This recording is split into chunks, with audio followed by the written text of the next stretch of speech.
Hello, my name is Matt and this is Pixelburn, where I take a sarcastic look at the week's gaming news.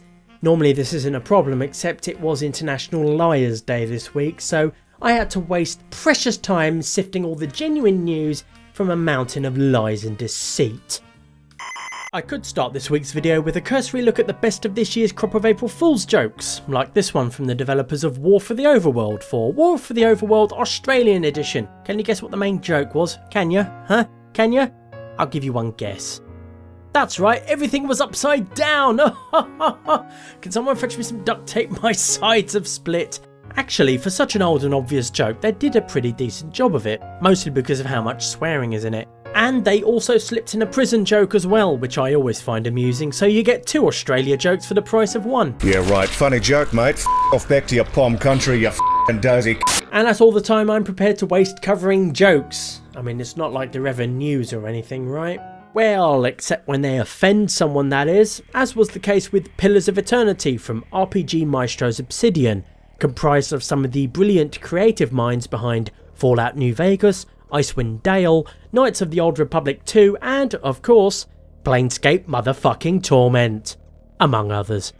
Originally called Project Eternity, Pillars of Eternity was intended to be a spiritual successor to classic Infinity Engine CRPGs like Baldur's Gate and, of course, Planescape motherfucking Torment. Obsidian launched a Kickstarter campaign for it on September 14th, 2012, with a target of $1.1 million, which it smashed in just over 24 hours because, Planescape Torment motherfuckers, the Kickstarter eventually made just shy of $4 million, breaking the record set by Double Fine's own Double Fine Adventure Kickstarter. One of the drawbacks of Kickstarter, of course, is that you need to entice people to back your project with rewards, and the campaign for Pillars of Eternity was no exception. There was a veritable trove of virtual and tangible rewards offered to backers, like cloth maps, collector's boxed versions of the game, free copies of Wasteland 2, in-game items, and even an in-game memorial stone with a message of the backer's choosing. This virtual gravestone reward unfortunately wound up biting Obsidian in the arse this week, because one of the drawbacks of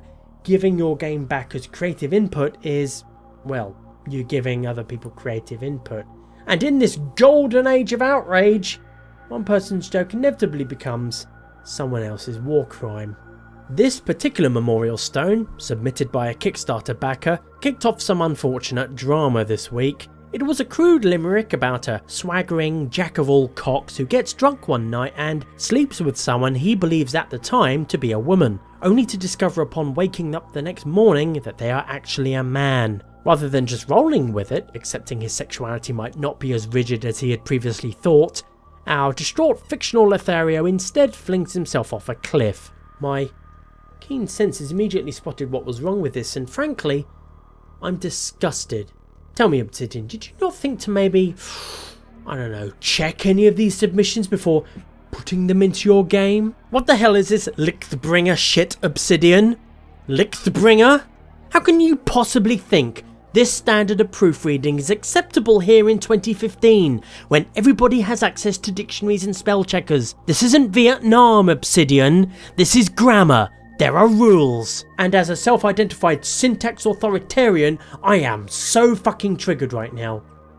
Alright, that's not really what caused all the drama. What actually happened is someone saw this joke in game and then contacted Obsidian via Twitter to tell them the joke was transphobic. Specifically, transmisogynistic, a term coined by activist Julia Serrano in her 2007 book Whipping Girl to describe the specific discrimination faced by transgender women. What could have been a private matter between Obsidian, the complainant, and the Kickstarter backer who wrote the offending limerick, however, quickly blew up into a Twitter drama shitstorm, as such things inevitably do in these joyless times of ours. Now, I personally was not driven to bloodthirsty screaming outrage by this joke.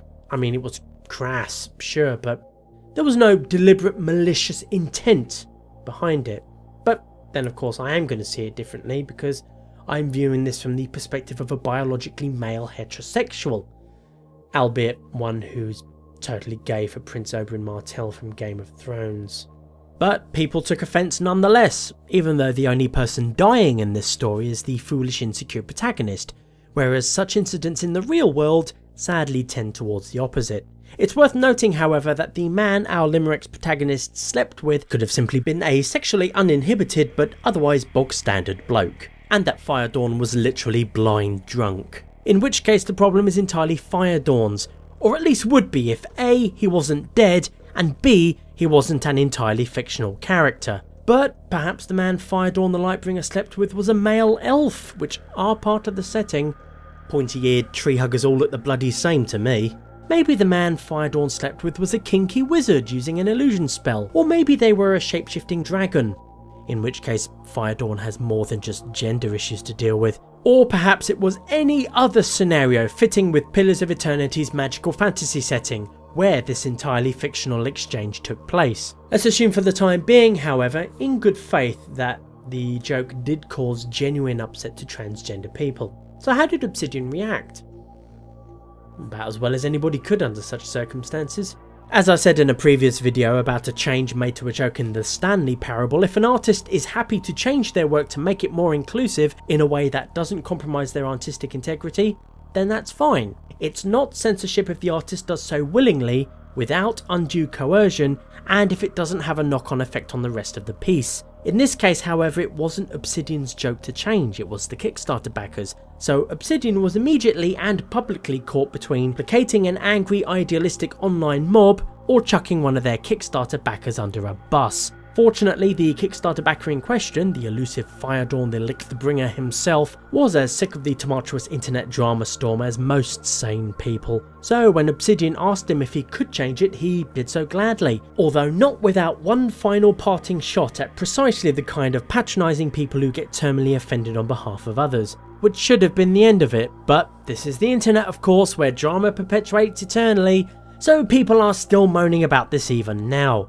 Personally, I feel the whole thing could have been handled better if done discreetly via email. I'm sure an arrangement could have been made behind the scenes that would have worked out to the satisfaction of all three parties involved, namely Obsidian, the complainant and the Kickstarter backer respectively.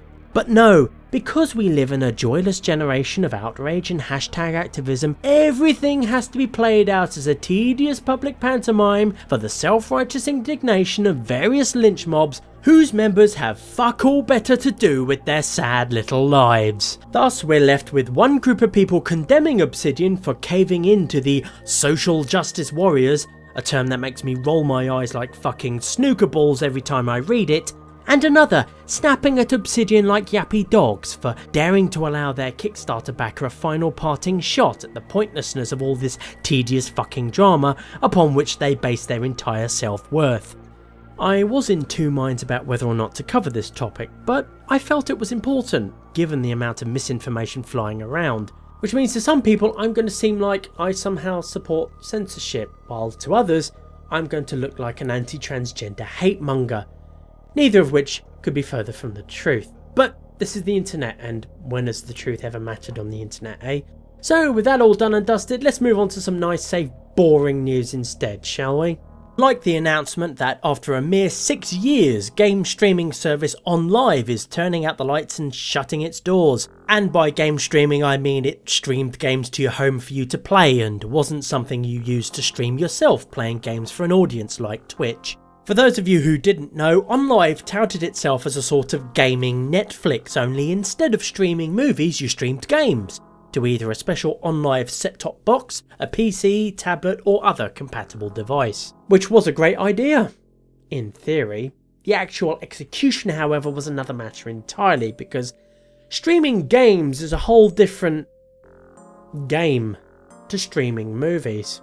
For example, the most interaction you'll ever have with Netflix is when it occasionally forces you to get up from your comfy chair, bed or beanbag to click the continue button, disturbing the cat lying on your lap, inconveniencing your significant other and generally being a pain in the arse. All just to let Netflix know that you haven't died while binging on Battlestar Galactica. Streaming games on demand is a two-way street of course, what with games being an interactive medium and all that. Graphics, sound etc. get piped into your home and data about what buttons you're pressing gets piped out again. Which brings us to the main problem that affected OnLive and still affects other game-on-demand services like PlayStation Now and Nvidia Shield. Namely that the entire experience is wholly at the mercy of your internet connection. When your internet plays up when you're watching a streaming movie, the worst that might happen is your movie starts buffering more or you get a slight drop in audio-visual fidelity.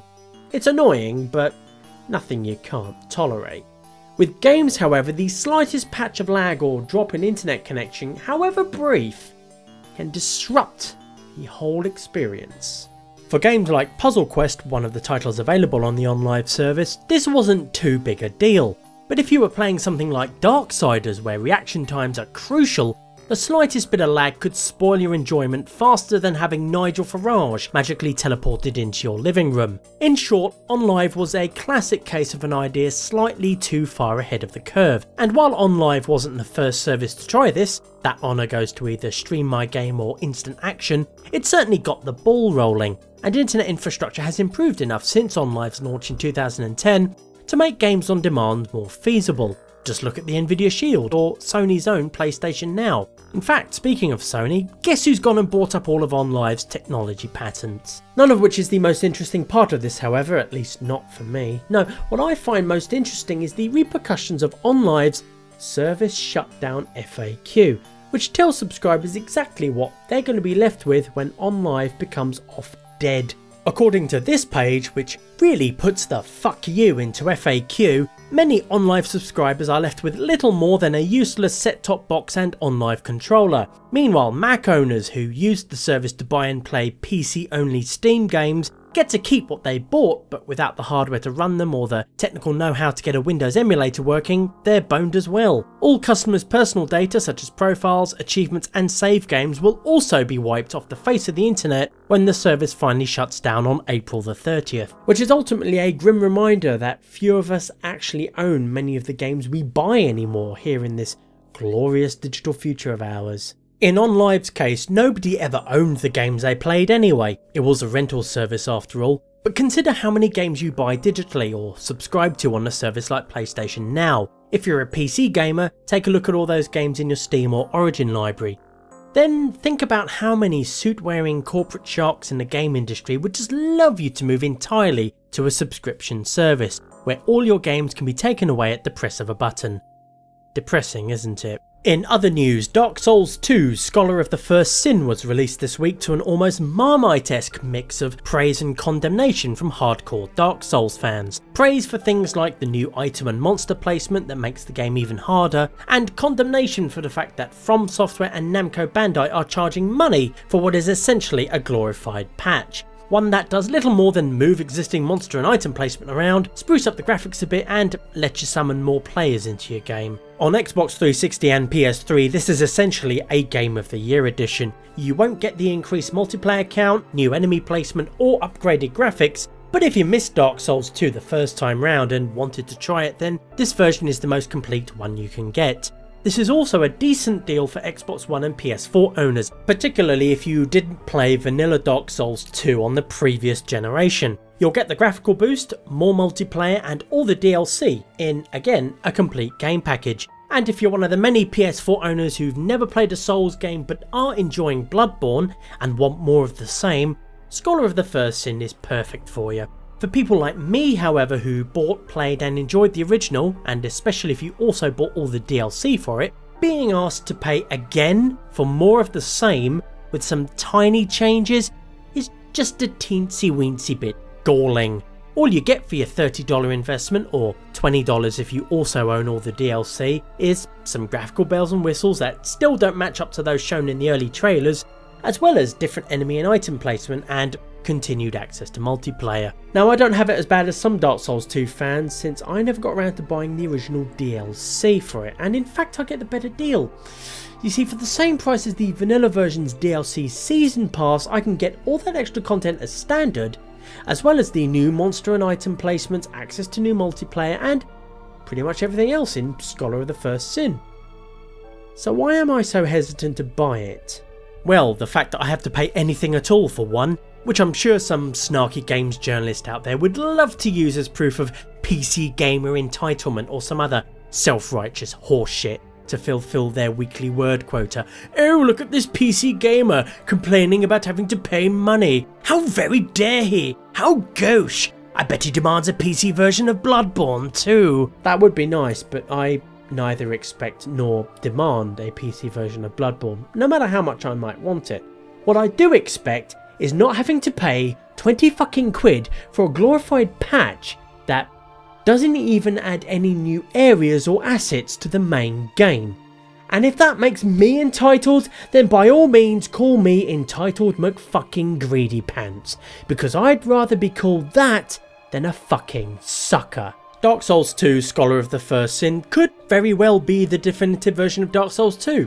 I don't know. More hardcore Dark Souls fans than I are better qualified to answer that. Perhaps the From Software B team, as Dark Souls 2's developers are perhaps somewhat unfairly referred to as, learned many lessons from making the game's downloadable content and used that knowledge to improve the base game.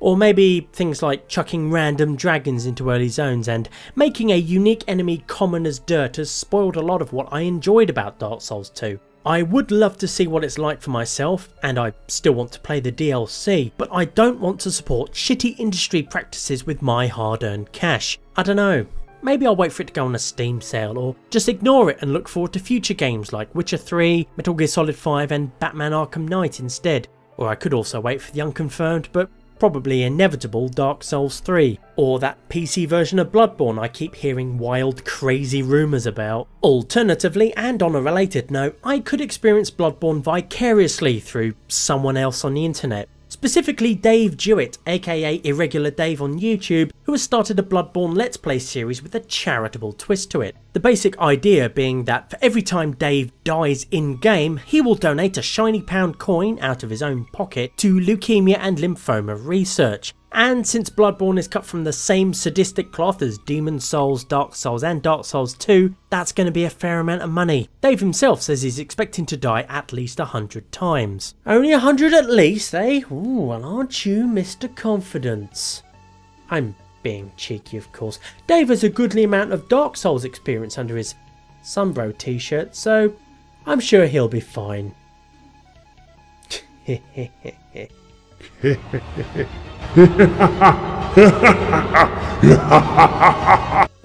Anyway, Bloodborne is a pretty tough game, but Dave has more than some Dark Souls experience under his belt, so that should hold him in good stead. So long as he remembers that he doesn't have a bloody shield, because I swear that's why he keeps firing bullets off at random, like he's trying to hold up a shield but keeps pressing L2 instead of L1. It's rare I actually get to be positive on this show, and snark is a tough habit to break, but I genuinely believe that charitable efforts like these are a fantastic testament to the gaming community's ability to do amazing things for really good causes. So best of luck to you, Dave, and I look forward to watching you die repeatedly.